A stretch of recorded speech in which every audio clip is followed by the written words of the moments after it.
Bonjour à toutes et bienvenue sur le podcast Entrepreneurs Productives, le podcast qui accompagne les entrepreneurs à gagner en efficacité et à se libérer du temps pour s'épanouir dans leur business et dans leur vie. Je m'appelle Milena et je suis coach en productivité et organisation. Ici, je vous partage mes conseils, méthodes et astuces pour devenir plus productive et développer votre business dans la joie et la bonne humeur. Alors sans plus attendre, je laisse la place à l'épisode du jour. Bonne écoute!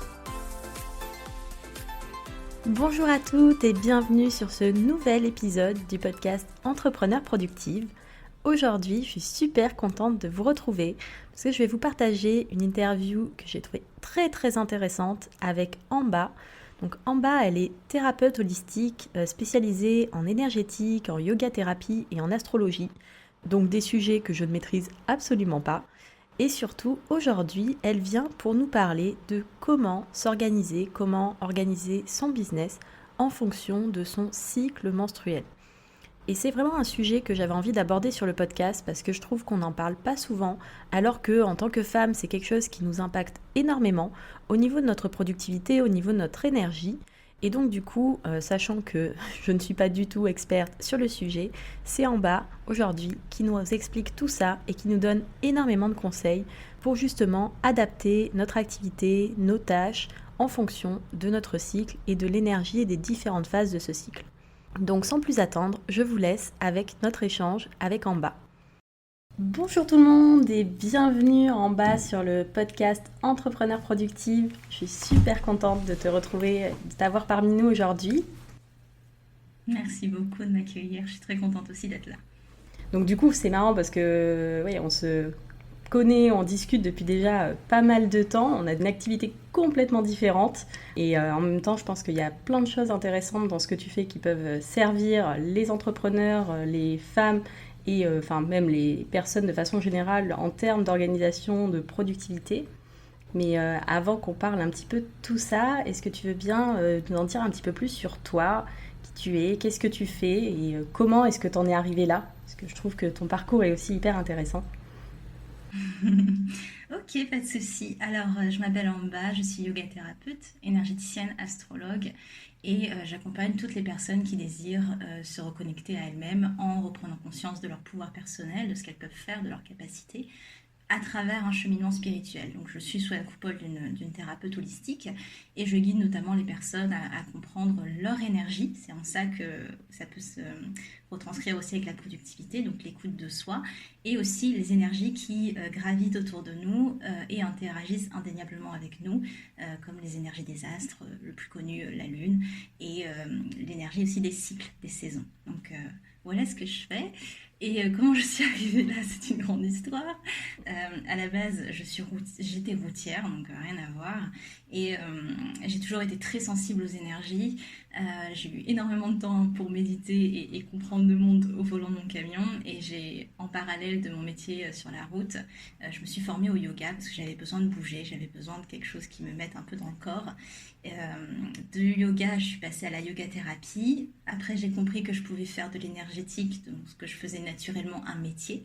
Donc, je me suis formée en tant qu'énergéticienne. Et à ça, comme beaucoup de femmes, j'ai essayé de comprendre mon cycle féminin. Notamment, après, j'ai compris qu'on pouvait le calquer avec le cycle lunaire. Donc, je me suis formée en astrologie et j'ai réuni tout ce joyeux petit monde pour faire ce que je fais aujourd'hui. Un gros résumé. C'est hyper intéressant, je trouve, et hyper inspirant ton parcours, puisque justement, tu n'étais pas du tout là-dedans, et ton évolution s'est faite en plus assez rapidement, puisque quand on a commencé à discuter, on était toutes les deux encore salariées à temps plein. Donc là, ça fait combien de temps déjà là, que tu es maintenant à temps plein complètement sur toi, ton business? Depuis avril 2021, donc ça fait pas si longtemps que ça. Donc ouais, ça s'est fait hyper vite et je trouve ça hyper intéressant de voir toute l'évolution, tout ce que tu proposes aussi aujourd'hui. Je trouve un parcours inspirant.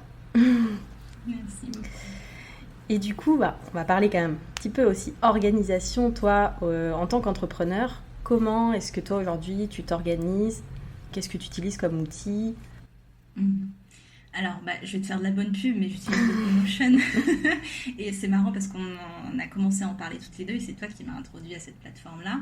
Et après, j'ai découvert tes templates et là, ça a vraiment tout roulé. Je les utilise franchement, c'est vraiment là-dessus que je me base dans mon organisation.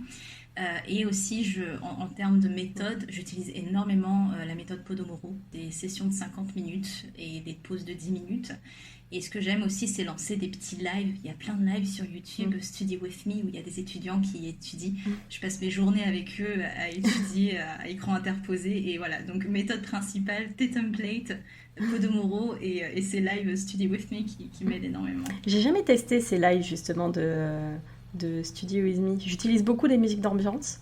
Ouais. J'ai Ambient World qui est une chaîne sur YouTube où il y a énormément de musique d'ambiance sur des thèmes type Harry Potter, Disney, etc. Et c'est des playlists de 3h30 avec des choses assez répétitives mais sur des musiques qu'on aime bien, donc ça passe bien. Et c'est vrai que j'avais déjà entendu parler de ce concept-là de Study With Me, il faudra que je teste. Je retiens. Ça m'aide énormément, c'est trop cool. Si on n'aime pas travailler seul, ça aide beaucoup. Et du coup, au niveau de tes journées, la façon dont tu t'organises, généralement, est-ce que tu as un rythme fixe? Est-ce que tu évolues aussi en fonction justement des saisons, en fonction des moments? Comment est-ce que tu t'adaptes là-dessus? Déjà, je m'organise énormément par rapport à mon cycle, donc ça, on va en parler. Au niveau des saisons aussi également, on ne fait pas la même chose au printemps qu'en automne en termes énergétiques, donc je prends aussi ça en compte. Au niveau de mes journées, alors on en a aussi parlé ensemble, mais chronotype loup represent. Donc, je travaille énormément la nuit. C'est là que mes phases de créativité s'opèrent. Et donc, j'ai pas une organisation très fixe, mais je m'organise vraiment le soir pour le lendemain. Ça me permet de pas trop stresser à la vue d'une semaine hyper chargée que j'aurais à faire et qui me ferait procrastiner. Donc je travaille vraiment au jour le jour et donc voilà, je suis pas la meilleure en termes d'organisation pratique. Par contre, pour relier la productivité à l'énergétique, ça c'est bon, ça j'excelle. Non, mais justement, c'est intéressant, je trouve, d'avoir aussi différents parcours et différentes personnes, voir un peu comment... Enfin voilà, on fonctionne toutes différemment, donc je pense qu'on peut toujours s'inspirer aussi de personnes qui nous ressemblent plus. Moi, tu le sais, je suis plutôt du matin, plutôt type lion que loup. Donc moi, la nuit, à part dormir, je sais rien faire d'autre.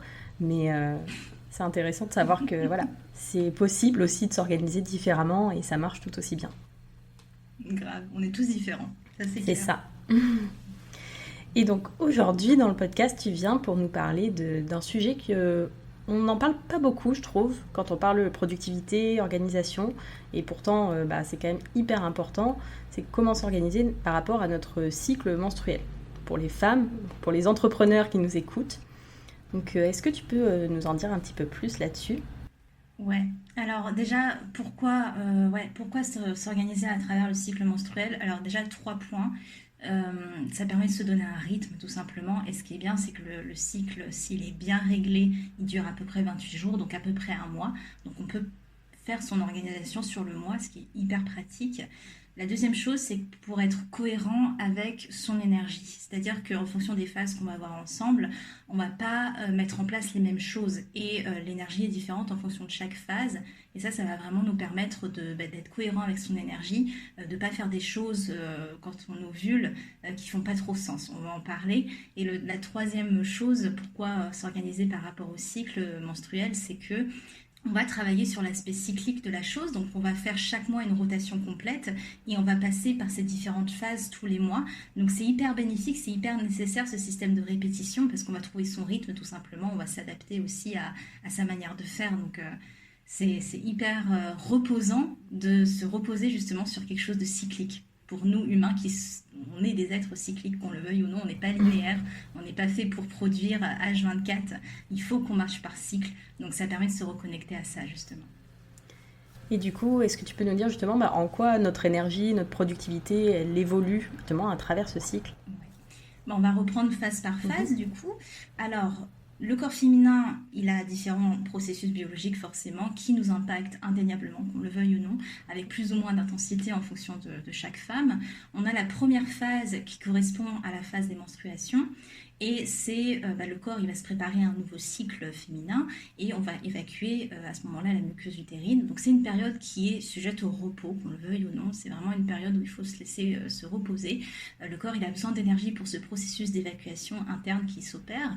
Et c'est une phase où on est un peu fragile émotionnellement, on est un peu irritable parce que l'évacuation, elle est certes physique, mais elle est aussi émotionnelle.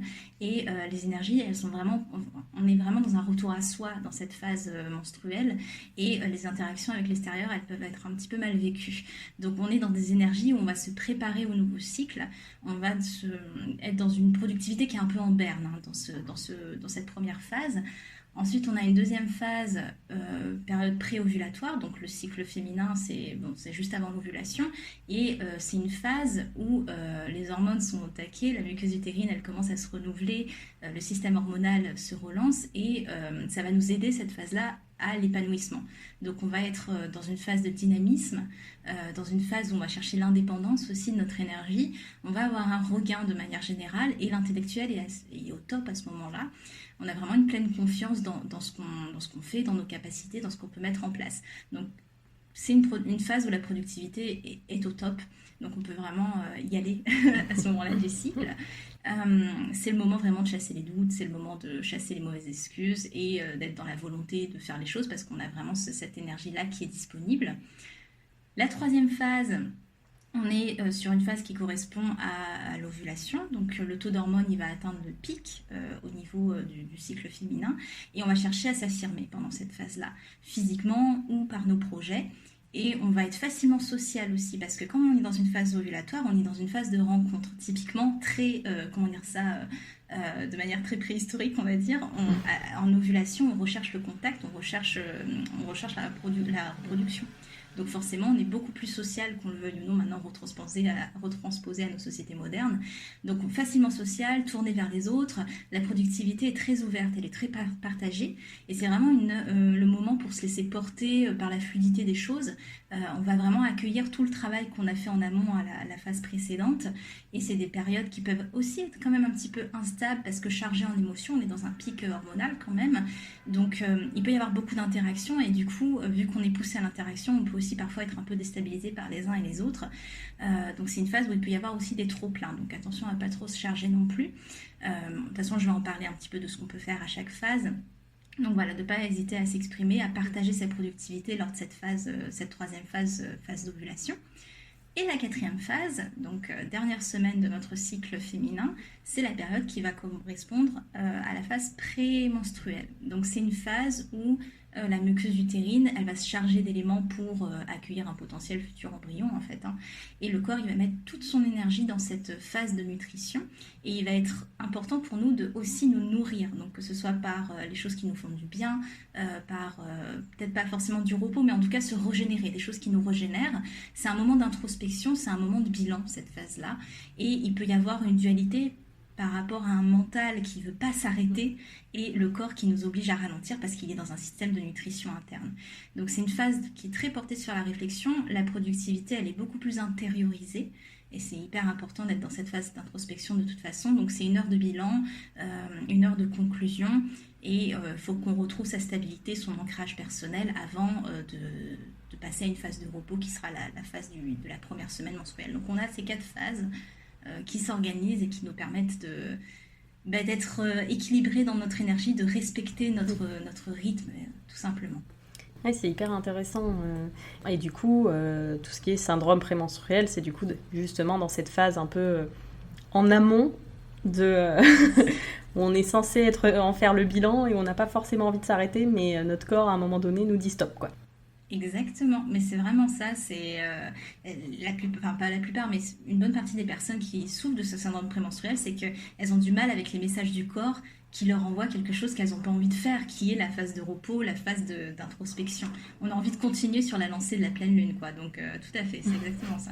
Et du coup, est-ce que tu peux nous dire un petit peu comment justement on peut s'adapter suivant ces différentes phases ?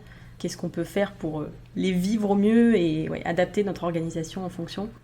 Yes, pas de souci. Alors, pour la première phase qu'on a vue, donc une phase un peu de repos, où on va vraiment laisser les choses, comment dire ça, on va poser un peu ses intentions pour le cycle qui commence. C'est une énergie de nouveau départ, c'est une énergie où on va concevoir, on va affiner les choses, on va faire des plans. Voilà, on peut vraiment être dans cette phase d'organisation au final, hein, c'est vraiment ça dans cette première phase. Typiquement, ça va être un moment, cette première semaine, où vous allez poser vos objectifs pour le prochain cycle, où vous allez lister les étapes, où vous allez les planifier, où vous allez mettre à plat les idées. On est dans une phase très créative aussi. C'est une phase qui est, si vous avez de la création de contenu à faire, si vous êtes vraiment dans cette logique-là, c'est un bon moment pour.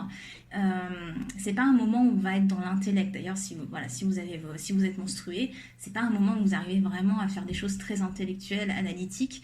Vous êtes plutôt dans un flow, vous laissez faire les choses parce que c'est un peu compliqué parfois. Donc de se laisser aller dans cette phase créative-là, de poser les choses et de planifier avant la deuxième phase, qui est du coup une phase de mise en action. Là, c'est vraiment la phase de productivité, la phase pré-ovulatoire. On est dans des énergies de mouvement, on est dans des énergies de concentration, de manifestation des choses. Et typiquement, ça va être le moment de mettre en action vos projets, de les mettre en forme, de saisir les opportunités. On relie cette phase-là aux énergies de feu, aux énergies de printemps. Donc c'est vraiment l'idée qu'on va faire éclore les choses dans la deuxième phase du cycle féminin. La troisième phase, on est dans des énergies un peu plus, on le relie à la saison de l'été. Donc ça va être vraiment l'idée de profiter, on va dire, et d'être dans des énergies d'accomplissement, d'écoute. En fait, c'est une bonne phase pour tout ce qui a trait à la communication. Vu qu'on est porté par nos hormones ovulatoires, on a cette idée qu'on peut facilement faire des partenariats pendant cette phase-là, facilement communiquer, facilement être ouvert. C'est un bon moment si vous avez des grosses communications à faire, je ne sais pas si vous travaillez dans la vente, des grosses ventes à faire, c'est un bon moment où vous êtes au top vraiment pour communiquer les choses. Si vous devez prendre des contacts avec des personnes pour des possibles collaborations, avec la communauté, pour des interactions, etc. Donc voilà, c'est vraiment un bon moment pour les interactions de manière générale. La quatrième phase, c'est la phase du coup prémenstruelle. On a un relâchement qui s'opère et on est dans une phase de régénération du coup. C'est l'idée qu'on peut... c'est une phase de bilan. Donc on va faire tout ce qui est compta si on a envie de faire la compta. On va faire un peu le bilan du cycle passé. Qu'est-ce qui a marché? Qu'est-ce qui n'a pas marché? Qu'est-ce que je continue? Qu'est-ce que j'arrête? Vraiment en fait on la relie cette phase-là à la saison d'automne. Donc c'est l'idée de quelle feuille je laisse tomber pour nourrir mon terreau pour le printemps prochain. C'est vraiment ça. Donc c'est vraiment l'idée bilan nécessaire et presque obligatoire même avant de vouloir passer à la prochaine phase qui est la phase d'introspection sur quel plan je fais. Ça va être difficile de faire un plan à la phase menstruelle si vous n'avez pas fait une phase de bilan juste avant. Donc, quand on regarde un peu la logique de ce qu'on peut faire par rapport à ces 4 phases, on voit c'est hyper logique en fait. Ça tombe sous le sens et ça nous permet d'avoir ce rythme-là et cette cohérence-là dans nos énergies.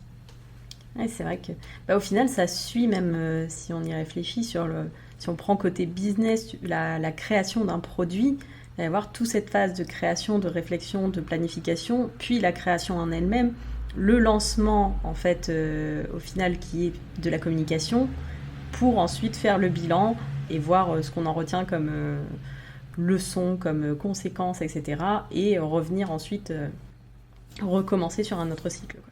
C'est ça, exactement. Tout est lié de toute façon. Donc c'est vraiment un support, c'est un soutien pour sa vie en général, quoi. C'est pour ça que c'est hyper intéressant de s'en occuper, enfin de le regarder de plus près en tout cas, ce cycle. La phase d'ovulation, tu considères que ça dure combien de temps? Parce qu'en soi, il y a un moment spécifique d'ovulation, donc c'est un petit peu avant, un petit peu après, en termes de temporalité. Ça dépend des femmes, mais c'est en général 15 jours après le premier jour des règles. Donc au niveau du 14-15e jour des règles. Et donc c'est cette semaine-là, on va dire. C'est 3 jours avant l'ovulation, 3 jours après l'ovulation. On considère cette semaine-là comme la phase ovulatoire. D'accord. Et quel outil est-ce que tu utilises? Comment est-ce que tu fais en fait pour suivre justement ces différentes phases? Est-ce que tu as un outil en particulier pour le faire? Est-ce que tu fais ça avec un papier, un crayon? Enfin, comment on fait en fait quand on n'a jamais forcément suivi son cycle? Ouais. Eh ben, j'ai créé l'outil, du coup, parce que j'ai créé un cahier cette année qui porte là-dessus pour aider les femmes à annoter leur cycle. Ouais. Et donc, j'ai créé l'outil. Parfait. En fait, mais après, ouais, c'est ça. Après, si on n'a pas forcément envie d'avoir cet outil-là, on peut le faire juste un cahier. Et effectivement, c'est vraiment ça, c'est annoter son cycle. C'est-à-dire d'avoir un cahier jour par jour, on va écrire comment on se sent énergétiquement en fonction du moment, enfin premier jour de règle, comment je me sens, deuxième jour, comment je me sens, l'état de, enfin comment dire ça, mon état physique, mon état psychique. Et la première démarche qu'on peut faire pour rentrer un peu dans cette exploration du cycle, c'est de l'annoter énergétiquement, physiquement et psychiquement. Et si le cycle est régulier, on compte le premier jour de règle du coup, et comme moyen mnémotechnique, ce qu'on peut faire, c'est que, ok, mon premier jour de règle, donc la première semaine, je sais que c'est des énergies R, donc je suis beaucoup dans la création, dans la planification. La deuxième semaine de mon cycle, ce sera des énergies feu, projet, on y va, action, on met les choses en place. Troisième semaine, énergie terre, je me nourris, je laisse les choses retomber et je m'ancre, je me stabilise. Et j'ai oublié la phase d'avant, la phase d'ovulatoire, donc c'est des éléments eau, troisième semaine, élément eau, donc je laisse les choses fluidifier, communiquer, etc. Et après la phase 4, la phase des énergies terre.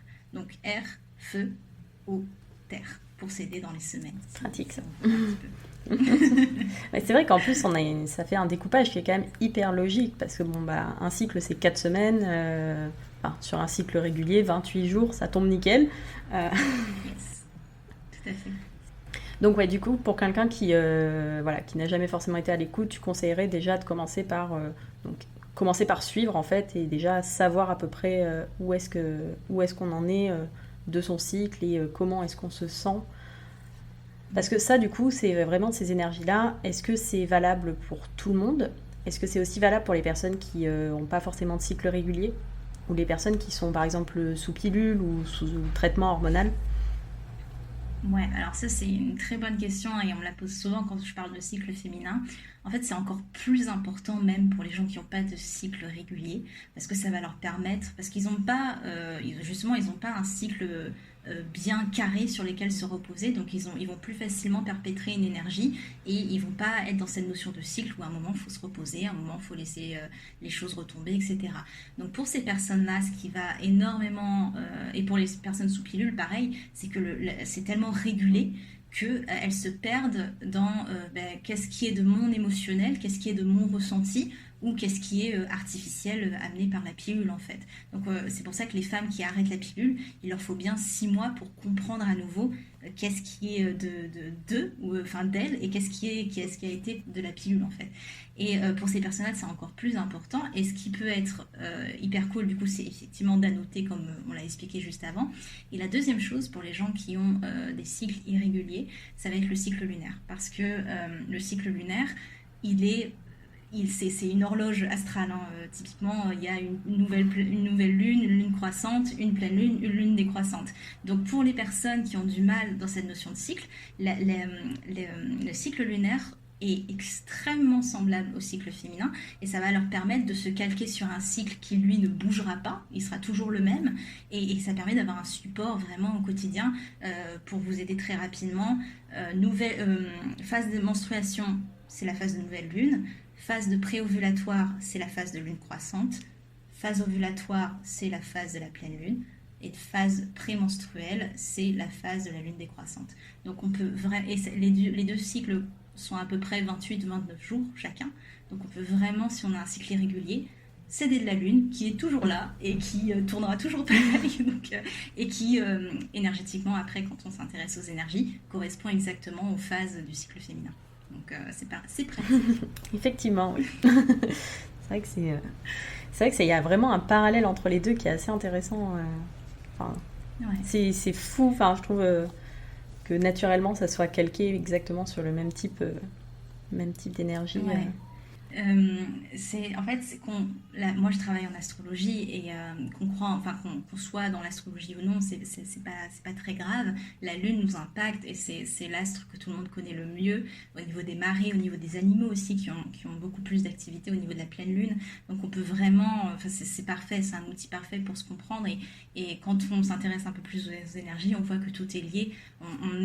C'est ce qui est un peu dans nos sociétés modernes, l'humain oublie qu'il fait partie de la nature et qu'il est relié à ces notions de cycle-là, et beaucoup plus relié que ce qu'il croit, et on est beaucoup plus affecté que ce qu'on croit. C'est pour ça qu'à la pleine lune, tout le monde s'étonne de ne pas bien dormir, mais il y a une raison à ça. Il y a une raison émotionnelle, énergétique, et quand on commence à comprendre les corrélations, on se dit qu'on n'est pas si coupé de la nature que ça. Donc c'est très intéressant. Et c'est vrai que même sur le cycle menstruel, là où je trouve que justement aujourd'hui dans notre société, c'est quelque chose dont on ne parle pas assez. Et je pense que même par exemple en tant qu'entrepreneur, on a la chance, quand on peut, c'est pas forcément le cas de tout le monde, mais suivant les activités, de s'organiser, on va dire, en fonction de décider un peu de qu'est-ce qu'on fait de notre organisation. Dans le monde salarié, par exemple, c'est généralement pas quelque chose qu'on peut faire facilement et encore moins arriver à gérer comme ça son énergie en fonction de son cycle parce qu'on considère qu'il faudrait être une espèce de robot avec une productivité constante tous les jours. Ce qui n'est clairement pas le cas de toute façon quand on est une femme. Et d'ailleurs, est-ce que les hommes ont un cycle aussi ou alors absolument pas du tout? Est-ce qu'il y a quand même quelque chose qui ressemble par rapport à ça? Aussi une question qu'on me pose souvent. En fait, effectivement, donc en fait, la société s'est basée sur le cycle, enfin sur le rythme des hommes, qui est beaucoup plus linéaire en termes d'hormones. En fait, les hommes n'ont pas de cycle au mois, évidemment comme nous. Enfin, c'est beaucoup plus léger, on va dire, et c'est beaucoup plus linéaire. Mais les hommes sont tout aussi impactés, que ce soit par le cycle lunaire. Enfin, de toute façon, tout le monde est impacté par les cycles lunaires, les cycles des astres. Ce serait utopique de penser que les hommes sont à part vis-à-vis de ça. Mais les hommes sont aussi, comment dire ça, enfin, ils sont aussi sujets au cycle parce qu'on a le cycle des saisons, tout simplement aussi. Euh, on n'a pas la même énergie au printemps qu'en hiver. Mais voilà, comme les énergies sont quand même beaucoup plus linéaires, au niveau de l'émotionnel, on a beaucoup moins ce système d'évacuation émotionnelle chez les hommes au final. Et du coup, la société s'est basée sur le rythme masculin. Et c'est pour ça que les femmes aussi ont beaucoup plus de mal à... Enfin, on a beaucoup plus de mal à affirmer qu'on est cyclique et qu'il y a une semaine dans le mois, on sera beaucoup moins productive et c'est ok. Ça commence à se libérer un petit peu vis-à-vis de ça, bien heureusement. Mais voilà, les hommes sont aussi impactés, mais c'est beaucoup plus léger, c'est beaucoup plus linéaire, mais ils ne sont pas à part pour autant, effectivement. Ouais. On espère que ça va continuer à se libérer là-dessus dans la société, dans les entreprises, parce que c'est vrai que... Ouais. C'est quand même important. Et puis oui, il y a du chemin à faire, mais comme tu dis, c'est intéressant aussi. Il y a des choses à faire à chaque phase du cycle. C'est effectivement la phase de menstruation, c'est une phase plutôt de repos, d'introspection, etc. Mais ça reste une phase justement où on peut planifier, où on peut réfléchir, où on peut être créative. C'est pas uniquement t'as tes règles, donc du coup tu sers à rien et va dormir quoi. Il y a aussi plein de belles choses à en tirer en fait. C'est une productivité qui est différemment vécue. C'est une productivité créative, c'est une productivité planificatrice. Une autre sorte de productivité. Elle est tout aussi valable que la phase suivante, qui est une phase de feu, de mise en action, qui, elle, est beaucoup plus valorisée dans notre société, effectivement. C'est hyper intéressant. Et du coup, est-ce que tu aurais des conseils en particulier à partager par rapport à ça pour justement les entrepreneurs qui découvrent un petit peu ce sujet et voilà, qu'est-ce que tu leur conseillerais D'être énormément à l'écoute. Alors, si on n'y connaît rien en astre, si on n'y connaît rien en énergie, c'est pas très grave. De tenir un journal de ses ressentis, c'est vraiment le début, l'entrée en matière. D'être à l'écoute de, ok, comment je me sens aujourd'hui le matin et comment je me suis sentie aujourd'hui le soir, de faire vraiment ce petit travail chaque matin, chaque soir, pour vraiment rentrer dans la compréhension de son corps. Alors, ça va être vraiment de regarder les signes physiques, regarder mon état émotionnel, et au niveau mental, comment je me sens. Est-ce que j'ai l'impression que je peux faire beaucoup de choses aujourd'hui? Est-ce que j'ai l'impression que mon énergie est beaucoup plus basse? C'est aussi ce que tu proposes à travers ton podcast, d'être dans ce travail d'observation de soi, pour voir ce qui nous convient, tout simplement. En fait, et dans tous les outils, qu'importe quel outil que ce soit, le premier travail, c'est de l'observation. C'est vraiment de l'observation, c'est pas d'appliquer l'outil tête baissée, en mode, je sais comment l'appliquer, j'y vais. C'est d'abord de s'observer comment je me situe, moi, par rapport à ça, par rapport à ce moment-là. C'est hyper important. Phase d'observation, c'est pour ça qu'on parle souvent de la méditation, parce que c'est vraiment, la méditation, c'est un moment actif, où on est vraiment dans une observation de soi, mais vraiment d'être dans cette logique, d'être toujours en train, un petit peu à la troisième personne, en train de se regarder, de se dire, mais comment je me sens? Est-ce que ça va aujourd'hui? Et de vraiment aussi voir sa vie comme, comme un cycle aussi, c'est-à-dire que d'accepter qu'on ne sera pas à la même énergie demain, que voilà, ça fluctue et que comme tu disais, on n'est pas des machines et que voilà, il y a cette logique de cycle et d'accepter qu'on soit cyclique. Ça aussi, c'est important. Mm. Oui. Dans une société qui veut qu'on soit linéaire. Exactement. D'où la difficulté. Mais... C'est vrai. Mais c'est vrai que c'est pas toujours facile de prendre justement ce temps, je trouve, et d'accepter aussi de ralentir. Parce qu'on a toujours plein d'ambitions, plein de projets, plein de choses à faire, on a envie d'avancer et d'accepter que notre corps nous rappelle aussi à l'ordre et nous dit non, là c'est pas le moment, quoi. Ouais, exactement. Et aussi, alors là, on a donné quelque chose de très, comment dire ça, très carré, j'ai envie de dire. Mais c'est aussi pourquoi cette phase d'observation est importante, c'est parce qu'il y a des personnes en menstruation, elles ont une énergie de dingue. Et en période ovulatoire, elles n'arrivent à rien faire. Donc en fait, quand on est dans une observation de soi, on peut aussi se détacher de l'outil pour dire est-ce que ça me correspond ou pas, tout simplement. Là, j'ai un super outil qui me décrit face par face comment je me sentirais, mais comment je me sens réellement. C'est ça qui importe, c'est l'écoute de vous, de votre rythme personnel. Et c'est hyper cool aussi que tu aies parlé des chronotypes, parce que c'est ça aussi, c'est moi, j'arrive pas à maintenir le rythme 8h-17h. Pourquoi? Et en fait, parce que ma phase de productivité, elle est à ces heures-là, etc. Et ça, c'est uniquement possible que si on se détache un peu de ce qui devrait être et qu'on applique qu'est-ce qui correspond à mon rythme, à moi-même, tout simplement. Oui, donc c'est intéressant de voir aussi qu'effectivement, il y a pas... Enfin, il y a ces phases-là, mais en soi, c'est pas forcément applicable pour tout le monde. C'est aussi à tester et à voir comment on est. Et potentiellement, on peut être complètement en décalage avec ça. C'est être flexible, comme tu le dis aussi si bien. Une organisation doit être flexible. C'est pareil avec l'écoute de soi, avec ce qu'on met en place. C'est tout à fait ça. Super. Hyper intéressant. Et du coup, s'il y en a qui veulent aller plus loin, qui veulent en savoir plus sur toi, sur ce que tu proposes, est-ce que tu peux nous dire aussi un petit peu ce que tu proposes, toi, en termes de... Je sais que tu fais des consultations, des soins, je sais que tu as un membership aussi, il me semble. Est-ce que tu peux nous en parler un petit peu et nous dire où est-ce qu'on peut te retrouver si on veut aller creuser un petit peu plus dans tout ça? Pas de souci. Alors, déjà, j'ai le podcast Manipura, où je parle des cycles lunaires. Donc, à chaque pleine et nouvelle lune, je donne les tendances énergétiques du moment. Comme ça, vous avez tout pré-mâché. Et moi, je vous donne toutes les informations avec un horoscope lunaire, etc. Si ça vous intéresse. Après, j'ai des épisodes qui sont beaucoup plus dans l'énergie. Donc, quelle est mon énergie? Comment je peux l'appliquer au quotidien? Enfin, être plus en équilibre avec moi-même au quotidien et avec les autres. Donc, on a aussi ces thématiques de développement spirituel, mais qui peut aussi s'appliquer en termes de développement personnel. Donc, le podcast. Ensuite, effectivement, il y a une plateforme d'atelier où je poste un nouvel atelier tous les mois avec des méditations, avec des tirages, parce que je suis aussi cartomancienne. Donc, il y a beaucoup de choses à faire sur cette plateforme d'atelier.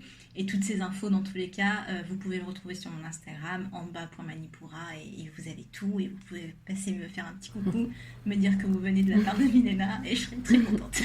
Je mettrai les liens, du coup, sur les notes de l'épisode, bien sûr. Comme ça, vous pouvez aller retrouver tout ça. Amba fait des super contenus. C'est hyper riche, tout ce qu'elle partage. Donc, n'hésitez pas à aller voir. Grâce, je fais ta pub au template, la boîte de frotte, qui m'aide énormément. Le fameux template pour organiser tous ces contenus et planifier tout ça. Ouais. C'est vraiment, ça a été un game changer. Donc, il faut le dire quand ça marche. Je suis contente que ça te permette de créer autant de contenu et d'aussi grande qualité. C'est surtout grâce à ton travail plus que grâce au template, mais ça permet d'organiser les choses, quoi. Merci beaucoup. Et du coup, pour clôturer cet épisode, est-ce que tu veux bien nous partager le meilleur conseil en termes de productivité que tu aies reçu?